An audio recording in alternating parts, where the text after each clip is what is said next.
नमस्कार दोस्तों, आज इस वीडियो के अंदर हम देखेंगे कि कैसे हम घर बैठे बैठे बजाज कार्ड के लिए अप्लाई कर सकते हैं। देखो, हमारी टीम ने ना अभी अभी किसी का बजाज कार्ड अप्लाई किया है, तो हमने यहाँ पर पूरा का पूरा जो नया प्रोसेस था वो यहाँ पर रिकॉर्ड कर लिया है। अब आपको भी आसानी होगी, स्टेप बाय स्टेप आप प्रोसेस को देखोगे तो ईजिली आपका बजाज कार्ड अप्लाई हो जाएगा। बट बजाज कार्ड को अप्लाई करने से पहले बात यहाँ पर ये आती है कि किन लोगों को बजाज कार्ड बनवाना चाहिए। तो इस वीडियो के अंदर हम ये भी देखेंगे कि बजाज कार्ड के कौन कौन से पॉजिटिव पॉइंट्स है और कौन कौन से नेगेटिव पॉइंट्स है। उसके बाद ही आप डिसीजन लेना कि आपके लिए बजाज कार्ड ठीक है कि नहीं। देखो, आखिरकार सवाल ये आता है कि जो ये बजाज कार्ड है वो इतना फेमस क्यों है, क्योंकि इसके अंदर ना आपको नो कॉस्ट ईएमआई का फीचर मिल जाता है। वैसे तो इस कार्ड का जो नाम है वो है Bajaj Insta EMI card, but बहुत से लोग इसे नो कॉस्ट ईएमआई कार्ड के नाम से भी जानते हैं। अब बात आती है कि आखिरकार ये नो कॉस्ट ईएमआई होती क्या है। तो इसे मैं एक एग्जांपल से समझाता हूँ। लेट सपोज आप किसी दुकान पर गए, वहां पर आपने एक 10,000 रुपये का मोबाइल फोन लिया, ठीक है। अब दुकानदार बोला कि 2,000 रुपये यहाँ पर आप डाउन पेमेंट कर दो, बाकी के जो 8,000 है इसकी आप किस्त बनवा लो, ठीक है। आपने बोला भाई ठीक है भाई, किस्त बनवा दे। यहाँ पर आपने 1,000 रुपये की किस्त बनवा ली अगले 8 महीने के लिए, ठीक है। 2,000 रुपये आपने डाउन पेमेंट करी थी और 8,000 रुपये यहाँ पर आपने किस्तों में भर दिए, तो टोटल यहाँ पर आपने 10,000 रुपये भर दिए। मोबाइल की जो कॉस्ट थी वो यहाँ पर 10,000 रुपये थी, टोटल आपने 10,000 रुपये यहाँ पर भर दिए। बट यहाँ पर आपने एक चीज़ नोटिस करी कि अगले 8 महीनों के अंदर आपने कोई भी फालतू का इंटरेस्ट यहाँ पर पे नहीं किया। जितने भी मोबाइल की फीस थी उतने ही पैसे भरे, यहाँ पर आपका 1 रुपये का भी इंटरेस्ट नहीं लगा। तो इसे हम बोलते हैं नो कॉस्ट ईएमआई कार्ड। अब आपके मन में यहाँ पर एक सवाल आएगा कि इस हिसाब से तो बजाज का जो कार्ड है बहुत ही शानदार कार्ड है, यह बिल्कुल नो कॉस्ट ईएमआई कार्ड है। बट एक चीज़ अपने माइंड में क्लियर कर लो, 80 से लेकर 90% ही जो प्रोडक्ट्स हैं वो यहाँ पर नो कॉस्ट ईएमआई पर मिलते हैं। बाकी 10% यहाँ पर जो प्रोडक्ट्स हैं वो यहाँ पर नो कॉस्ट ईएमआई पर नहीं मिलते, यहाँ पर आपको फालतू का इंटरेस्ट भरना पड़ता है। देखो, मैं आपको एक लाइव एग्जांपल से समझाता हूँ। हमारे घर का एग्जांपल है, 2023 के अंदर हमने एक टीवी लेना था, तो पापा बोले कि भाई बजाज के कार्ड पर ही टीवी ले लेते हैं। तो हमने बजाज के कार्ड पर ही टीवी लिया। उस टाइम पर हमें यहाँ पर बिल्कुल नो कॉस्ट ईएमआई पर टीवी मिल गया, यहाँ पर हमें कोई भी फालतू का इंटरेस्ट नहीं भरना पड़ा। पर अब 2025 मार्च की बात है, हमें एक स्कूटी लेनी थी, इलेक्ट्रिक स्कूटी लेनी थी। तो हमने वहाँ पर एक बजाज के बंदे को बुलाया, तो बजाज का बंदा बोला कि जो ये प्रोडक्ट है ये नो कॉस्ट ईएमआई पर नहीं है, यहाँ पर आपको फालतू के चार्जेस भरने पड़ेंगे। तो कुल मिला के बात यहाँ पर ये हुई कि सारे के सारे जितने प्रोडक्ट्स हैं वो नो कॉस्ट ईएमआई पर नहीं है। पहले आपको चेक करना पड़ेगा कोई भी प्रोडक्ट लोगे कि वो नो कॉस्ट ईएमआई पर है कि नहीं है। अच्छा, एक इंपॉर्टेंट पॉइंट यहाँ पर ये भी आता है, लेट सपोज आपने बजाज कार्ड के लिए अप्लाई किया और आपका बजाज कार्ड बन भी गया। अब जो ये आपका बजाज कार्ड बना है इसको सबसे पहले आपको ऑफलाइन मार्केट के अंदर यूज करना है। ऑनलाइन आप इससे पहली ट्रांजेक्शन नहीं कर सकते, पहली ट्रांजेक्शन यहाँ पर आपको ऑफलाइन ही करनी पड़ेगी। ऑफलाइन पहली ट्रांजेक्शन करने के बाद फिर आप इसे ऑनलाइन यूज कर सकते हैं। अब ऑफलाइन के अंदर भी जो आप पहली ट्रांजेक्शन करोगे उसके अंदर भी इन्होंने यहाँ पर एक टर्म एंड कंडीशन लगा रखी है। वो क्या टर्म एंड कंडीशन है? देखो, जब भी आपने अपना बजाज कार्ड बनवाया उसके अंदर यहाँ पर आपने अपने आधार कार्ड दिया, उसके अंदर आधार कार्ड के अंदर आपका एड्रेस है, तो जो भी आपका आधार कार्ड का एड्रेस है उसके 40 किलोमीटर के रेडियस के अंदर ही आप पहली ऑफलाइन ट्रांजेक्शन कर सकते हो। 40 किलोमीटर के रेडियस के बाहर यहाँ पर आप ऑफलाइन ट्रांजेक्शन नहीं कर सकते।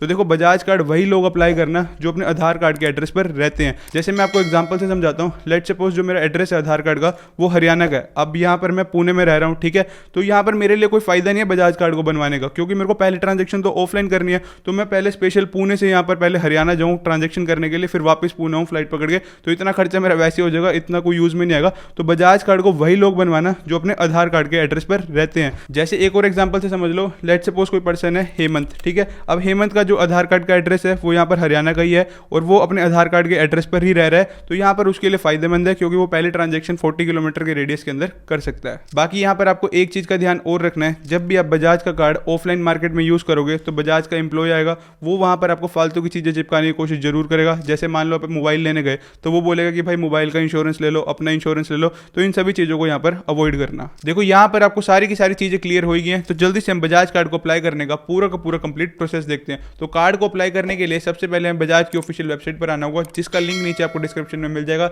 जैसे ही आप लिंक पर क्लिक करोगे तो यहाँ पर आप बजाज की ऑफिशियल वेबसाइट पर आ जाओगे। देखो, यहाँ पर बड़ा बड़ा लिखा भी हुआ है कि मैक्सिमम जो बजाज कार्ड की लिमिट है वो यहाँ पर आपको 3 लाख तक की मिल सकती है। 3 लाख एक बहुत अच्छी खासी लिमिट होती है। तो देखो, कार्ड बनवाने के लिए सबसे पहले यहाँ पर आपको अपना मोबाइल नंबर एंटर करना है। उसके बाद नीचे यहाँ पर देखो कैशबैक कुशबैक को कोई ऑप्शन आ रहा है, किसी का आ रहा हो तो ठीक है, नहीं आ रहा तो रहने देना। तो इसको यहाँ पर सिलेक्ट कर लेना। उसके बाद नीचे टर्म्स एंड कंडीशन को सिलेक्ट करना है, देन गेट ओटीपी के ऑप्शन पर क्लिक करना है। अब आपके फोन पर एक ओटीपी आएगा, तो सिंपली उस ओटीपी को यहाँ पर एंटर कर देना। ओटीपी एंटर करने के बाद नीचे सबमिट के ऑप्शन पर क्लिक कर देना। अब जैसे ही आप सबमिट के ऑप्शन पर क्लिक करोगे तो यहाँ पर आपके पास ऑप्शन आएगा पर्सनल डिटेल्स का। तो यहाँ पर लिखा हुआ है full name on pan card, तो जो भी आपका पैन कार्ड पर पूरा नाम है उसे यहाँ पर एंटर कर देना।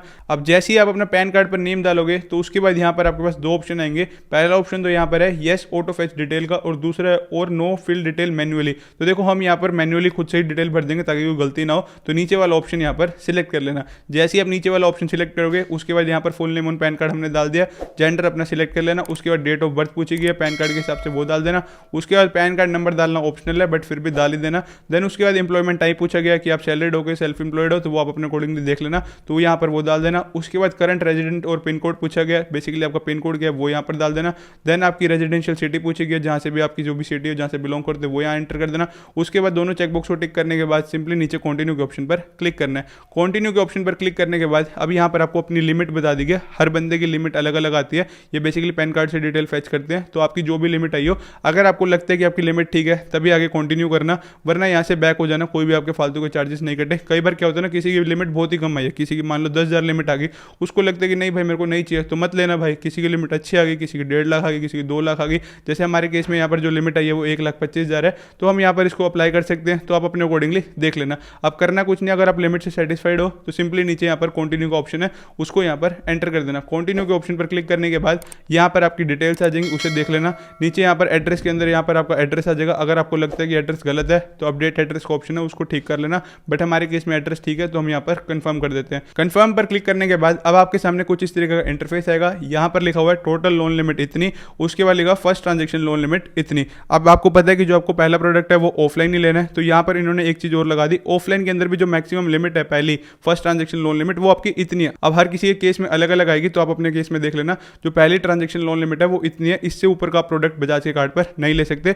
उसके बाद जैसे ही आप फर्स्ट प्रोडक्ट ले लोगे उसके बाद फिर पहली लिमिट हो जाएगी आपकी, जो टोटल लोन लिमिट है फिर वो आपकी बढ़ जाएगी, ठीक है। उसके बाद जो बजाज कार्ड को बनवाने की फीस है वो नीचे लिखी है, वो कितनी है, वो यहाँ पर है 530 रुपए की। अब इस चीज का भी ध्यान रखना कि 530 रुपए की फीस भरनी है, किसी किसी के केस में यहाँ पर लिखा है 699, 799, अलग अलग चीजें आएंगी, बट 530 रुपए की फीस है तभी यहाँ पर पे करना, इसके अलावा कुछ और आता है तो आप बजाज कार्ड के लिए अप्लाई नहीं कर रहे, फिर बजाज कुछ ना कुछ और सर्विस चेप देगा, तो यहाँ पर 530 की ही फीस आ रही है तभी यहाँ पर अप्लाई करना, ठीक है। तो अब यहाँ पर हम कार्ड के लिए अप्लाई कर देते हैं, तो नीचे यहाँ पर ऑप्शन है प्रोसीड फॉर पेमेंट का, हम इस पर क्लिक कर देंगे।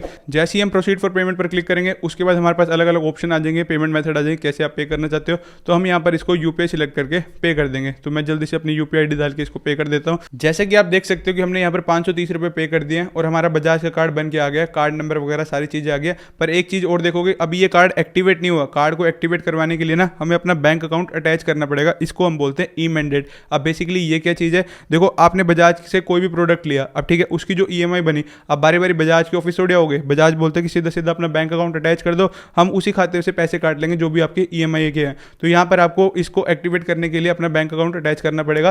तो सिंपली करना कुछ नहीं है, सिंपली एक्टिवेट नाउ के ऑप्शन पर आपको क्लिक करना है। अब यहाँ पर लिखा आ गया e mandate, register for e mandate has a hassle free experience, तो यहाँ पर आपको अपना ई मैंडेट कराना है। ई मैंडेट करवाने के लिए सिंपली सीधा नीचे आपको कंटिन्यू करना है। कंटिन्यू करने के बाद अब यहाँ पर आपको अपना अकाउंट होल्डर नेम डालना है, जो भी आपका खाता है उस पर जो भी नाम है वो यहाँ पर डाल देना।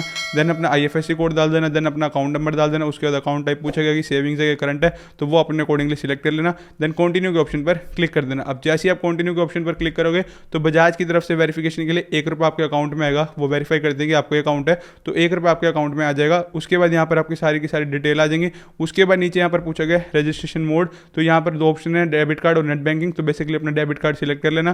देन कंटिन्यू के ऑप्शन पर क्लिक कर देना। अब यहाँ पर थोड़ा सा प्रोसेस होगा, प्रोसेस होने के बाद अब आपके सामने कुछ इस तरीके का इंटरफेस आएगा। यहाँ पर लिखा हुआ है up to maximum amount of 25,000, तो देखो यहाँ पर जो आपका ई मैंडेट है, जो आपकी किस्त कटेगी, वो यहाँ पर लिखा हुआ है कि जो ई मैंडेट है वो 25,000 से ऊपर की किस्त नहीं कट सकती, 25,000 के अंदर अंदर ही आपकी किस्त कटेगी। तो कुछ नहीं है, इसको छोड़ देना। यहाँ पर सिंपली नीचे यहाँ पर है select verification method, debit card और आधार, हम यहाँ पर आधार कार्ड सिलेक्ट कर लेंगे। जैसे ही हम यहाँ पर आधार कार्ड सिलेक्ट करेंगे फिर हमें यहाँ पर अपना आधार कार्ड नंबर डालना होगा।